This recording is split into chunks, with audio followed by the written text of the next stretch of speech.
హాజరు కావడం జరిగింది. చాలామంది పెద్ద ఎత్తున హాజరై వారికి సపోర్ట్గా నిలిచారని చెప్పుకోవాలి. మరి చూద్దాం ఇది ఎంత దూరం వెళ్తుంది, దీనికి నిరుద్యోగులు కావచ్చు, సామాన్య ప్రజల నుండి కాక్రోచ్ జనతా పార్టీకి ఎలాంటి ఆదరణ లభిస్తుంది అనేది కూడా మనం చూడాల్సిన అవసరం ఉంది. చిన్నారి జ్ఞానేశ్వరి కోసం రంగంలోకి ఎన్డీఆర్ఎఫ్. పెంపుడు కుక్క మృతితో కొనసాగుతున్న మిస్టరీ.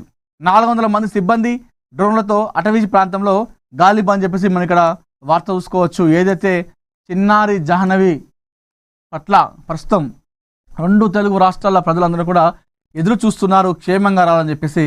సో ఇప్పుడు చిన్నారి జ్ఞానేశ్వరి కోసం ఎన్డీఆర్ఎఫ్ బృందాలు కూడా రంగంలోకి దిగినాయి. ఏదైతే డిప్యూటీ సీఎం పవన్ కళ్యాణ్ దీనిపైన స్పందించి అవసరమైతే ఎన్డీఆర్ఎఫ్ బలగాలను బృందాలను కూడా తెప్పించుకోండి, ప్రభుత్వం పాపను వెతికే ప్రయత్నంలో మీకు ఎలాంటి సహాయం కావాలన్నా మేము సహాయం అందిస్తామని చెప్పేసి డిప్యూటీ సీఎం పవన్ కళ్యాణ్ చూడడంతో ఇప్పుడు రంగంలోకి ఎన్డీఆర్ఎఫ్ టీం కూడా దిగింది. కాకినాడ జిల్లాలో అదృశ్యమైన 2 ఏళ్ల చిన్నారి శుంకర జ్ఞానేశ్వరి ఆచూకీ కోసం గాలింపు చర్యలు మరింత ముమ్మరమయ్యాయి. ఉప ముఖ్యమంత్రి పవన్ కళ్యాణ్ ఆదేశాల మేరకు జాతీయ విపత్తు స్పందన దళం బృందాలు కూడా రంగంలోకి దిగాయి. ఇప్పటికే ఎస్డీఆర్ఎఫ్, పోలీస్, అటవీ, రెవెన్యూ, అగ్నిమాపక చెందినటువంటి 400 మంది సిబ్బంది గాలింపులో పాల్గొంటున్నారు. తుని మండలం సిహెచ్ ఆగ్రహారంలోని పామాయిల్ తోటలో జూన్ 6న చిన్నారి జ్ఞానేశ్వరి తప్పిపోయింది. తోటలో పనిచేసే తల్లిదండ్రులు గణేష్ భవాని మధ్య సమన్వయ లోపం కారణంగా పాప అదృశ్యమైంది. ఆ రోజు సాయంత్రం ఒక గ్రామస్తుడు పాపను, తన పెంపుడు కుక్కను కొండ సమీపంలో చూశాడు. పాపను తీసుకురావడానికి ప్రయత్నించగా కుక్క అడ్డుకుంది. ఈ కేసులో కీలకమైన పెంపుడు కుక్క శనివారం మృతి చెందడంతో మిస్టరీ మరింత జటిలంగా మారింది. జూన్ 9న ఒంటరిగా తిరిగి వచ్చిన ఈ కుక్కకు పోలీసులు జూన్ 12న జీపీఎస్ ట్రాకర్ అమర్చి పాప ఆచూకీ కనుగొనే ప్రయత్నం చేశారు. అయితే ఆ కుక్క అనూహ్యంగా ప్రవర్తిస్తూ ఆహారం తీసుకోకుండా దాదాపు 8 గంటల పాటు 8 కిలోమీటర్లు తిరిగి ఇంటికి వచ్చాక మరణించింది. కుక్క మృతికి కారణం తెలుసుకునేందుకు అధికారులు పోస్ట్ మార్టం పంపించారు. ఈ ఘటనపై ఉప ముఖ్యమంత్రి పవన్ కళ్యాణ్, హోంమంత్రి వంగలపూడి అనిత ఎప్పటికప్పుడు అధికారులతో సమీక్షిస్తున్నారు. చిన్నారి ఆచూకీ తెలిసిన వారికి జిల్లా యంత్రాంగం ₹1,00,000 రివార్డు ప్రకటించింది. అత్యాధునిక డ్రోన్లు, 38 సీసీటీవీ కెమెరాల ఫుటేజ్ని విశ్లేషిస్తూ గాలింపు కొనసాగిస్తున్నామని కాకినాడ ఎస్పీ జి బిందు మాధవ్ తెలిపారట.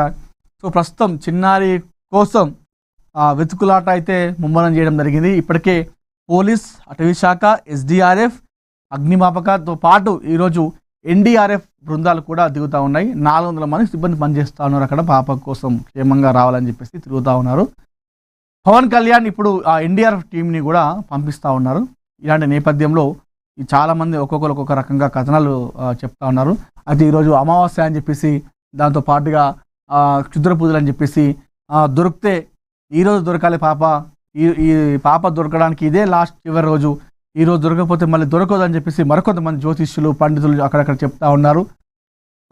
కొంతమంది స్థానికులు భయపడతా ఉన్నారు. క్షుద్ర పూజలు జరిగే అవకాశం ఉంది, అమావాస్య కాబట్టి ఏదో దీనిలో భాగంగానే పాపని కరెక్ట్ పక్కా ప్లాన్తో అమావాస్యకు ముందు కిడ్నాప్ చేశారు, అపహరించారు, ఇదంతా కూడా ఏదో జరుగుతూ ఉంది, ఈ అమావాస్య ఉంది కాబట్టే ఈ పక్క ప్లాన్తో జరిగిందని చెప్పేసి మరికొంతమంది చెప్తా ఉన్నారు. మరి చూడాలి, ఇది క్షుద్ర పూజలు, నరబలులు ఇవన్నీ మూఢనమ్మకాలు అయినప్పటికీ కూడా అక్కడక్కడ కొన్ని ప్రాంతాల్లో మనం చూస్తూ ఉన్నాము.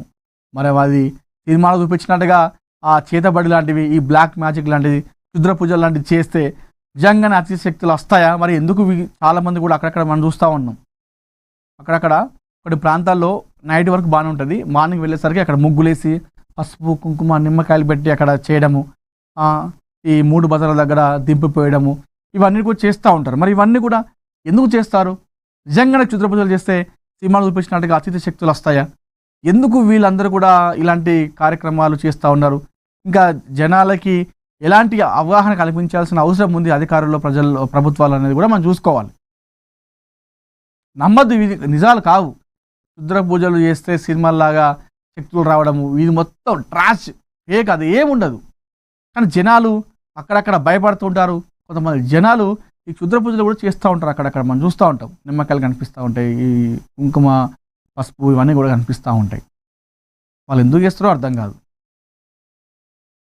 అలాంటి ఏమైనా కార్యక్రమాలు, పిచ్చి పిచ్చి కార్యక్రమాలు ఉంటే కూడా ఆపుకోవాలి. అనవసరంగా బ్యాడ్ అవ్వడం తప్పితే ఏముండదు సమాజంలో.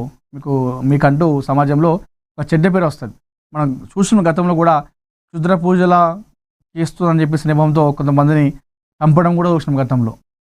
చెట్టు కట్టేసి కొట్టడము, వాళ్ళ ఇంట్లో ఉండగానే ఇంటికి నిప్పండి పెట్టి చంపేయడము గతంలో చాలా జరిగినాయి.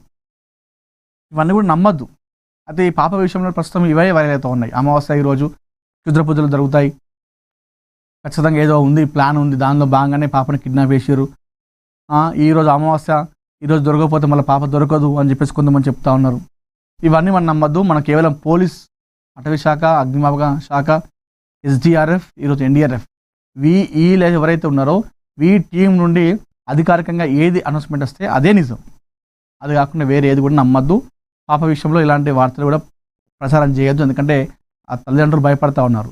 ఇవన్నీ కూడా అమావాస్య, నరబలి, క్షుద్ర పూజలు, లేదంటే కిడ్నాప్, ఇవన్నీ ఏదేదో చెప్తున్న కొద్దీ వార్తలలో ఆ పేరెంట్స్ మొత్తం కూడా భయపడుతున్నారు.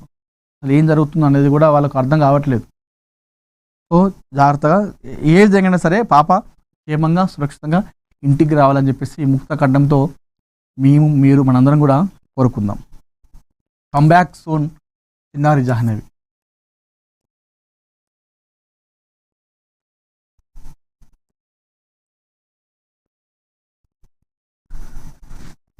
విజయవాడ కేంద్రంగా డ్రగ్స్ నెట్వర్క్ అంట మాదాపూర్లో పట్టుబడ్డ ముఠ. ఇది కథ. డ్రగ్స్ ఇది ఇప్పటికి కూడా వస్తున్నాయి. మనం నిన్న చూసినాం, ఎక్కడనో హైదరాబాద్ శివారు ప్రాంతంలో సాఫ్ట్వేర్ ఉద్యోగుల మధ్య గొడవ వచ్చింది. ఆ మద్యం మత్తు, డ్రగ్స్ మత్తులో ఒక వీకెండ్ పార్టీ అరేంజ్ చేశారట హైదరాబాద్ శివార్లో. మరి అది అనుమతి ఉందో లేదో కూడా తెలియదు. ఆ వీకెండ్ పార్టీకి అనుమతి కూడా లేదంట. ఆ వీకెండ్ పార్టీలో ఏమైంది, సాఫ్ట్వేర్ మంచిగా మద్యం మత్తు, డ్రగ్స్ మత్తులో కొట్టుకున్నట. గొడవ పెట్టుకున్న తర్వాత ఒక వ్యక్తి, మంచిర్యాలకు చెందినటువంటి ఒక వ్యక్తి చనిపోయిండు ఆ గొడవలో. ఇది కథ. డ్రగ్స్ మరి ఇంత జరుగుతూ ఉన్నాయి. అటు మాదాపూర్లో ముఠా పట్టుబడ్డదట, విజయవాడ కేంద్రంగా ఈ డ్రగ్స్ నెట్వర్క్ అట. మరి నాకు అనుమానం ఏంటంటే, మనం బయట చూస్తున్నాం చాలామంది ట్రాఫిక్ పోలీసులు కావచ్చు, మామూలుగా సివిల్ పోలీసులు కావచ్చు, ఈ వాహనాలను వెతుకుతూ ఉంటారు. మనకు ఆపేసి బండికి నెంబర్ ప్లేట్ ఉందా లేదా, హెల్మెట్ ఉందా లేదా, దాంతోపాటుగా పేపర్స్ ఉన్నాయా లేవా, నెంబర్ ప్లేట్ ఏమన్నా కరెక్ట్ ఉందా లేదా, ఇవన్నీ చూస్తారు కదా.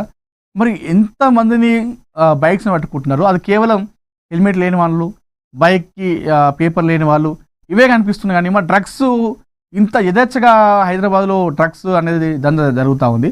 మరి ఎందుకు అక్కడ డ్రగ్స్ని పట్టుకోలేకపోతున్నారు? అంటే నేను అనేది ఏంటంటే, పోలీస్ వ్యవస్థ మనం తప్పు పడతలేదు. మనం ఏం చేయాలంటే, పోలీస్ వ్యవస్థ కేవలం నెంబర్ ప్లేట్ లేని బండ్లను పట్టుకోవడానికి, హెల్మెట్ లేని బండ్లను పట్టుకోవడానికి, సరైన పేపర్ లేని బండ్లను పట్టుకోవడానికి కంటే, అది కూడా పట్టుకోవాలి, దానికంటే డ్రగ్స్ ఎక్కువ రవాణా జరుగుతూ ఉంది. ఇప్పుడు డ్రగ్స్ మనం రవాణా చేయాలంటే ఎక్కువ వాడేది ఏమో వాడతారు, వాహనాలు వాడతారు, ద్విచక్ర వాహనాలు వాడతారు, లేదంటే ఇప్పుడు ఇవి కార్లు వాడతారు. మరి ఈ కార్లను కానీ ఈ బండ్లను కానీ ఈ వెతుకుతున్నప్పుడు ఎన్ని దొరుకుతుంది?